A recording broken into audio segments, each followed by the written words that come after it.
If you are standing here in Muskingum Park, then you must want to see something change. You've taken time out of your short weekend to come down here and show our legislation that we won't continue to let our students die. Our policies have to change just as any living thing does with time. Today, we're calling for our government to adjust and remove the ordinances that give potentially dangerous people the ability to own and use a gun. I'd like to remind everyone that despite what you may have heard, the issue of school safety is a nonpartisan discussion. There are people who go to my school and who you probably work with who seem to think that because they're Republican or right-leaning, they have to be against this march and what it stands for. What it comes down to is that if you're against this march, then you're against the safety of our students.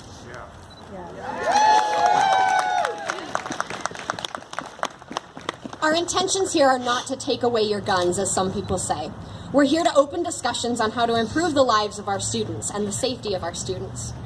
Before now, serious platforms have ignored this conversation for fear of backlash. We're here today to end that. Many of us have heard the phrase, "Children are our future," but we often fail to acknowledge the implications of this phrase. Children and teenagers are not only our future, they must also be our priority. We can't and we won't allow this continual threat to our students who are already under the pressures of today's changing society. Students are dealing with more than enough before we have to worry about being shot. We shouldn't have to send our brothers and sisters to their schools with the worry that they won't make it to the end of the day. We are tired of being scared. We are tired of nothing being done. We are tired of unchanging and outdated legislation. It doesn't work for us. And because it won't work for us, we have to work for it.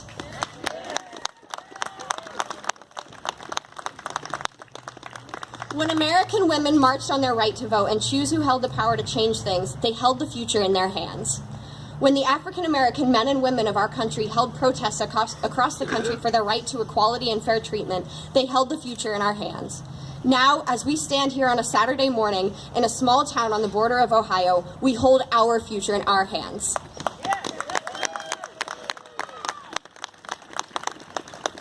So many of us have convinced ourselves and our families that we are doing everything that we can to prevent such a tragedy.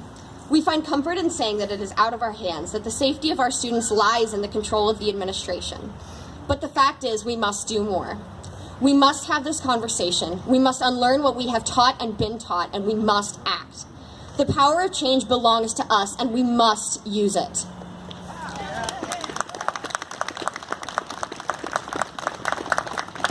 We demand universal background checks. We demand the creation of a national gun registry. We demand a repeal of the Dickey Amendment, which blocks research into gun violence. We demand change. If you haven't already, please take advantage of our voter registration booth that we have set up. I encourage everyone to participate in government one way or another. Campaign, wear our buttons, vote, do something.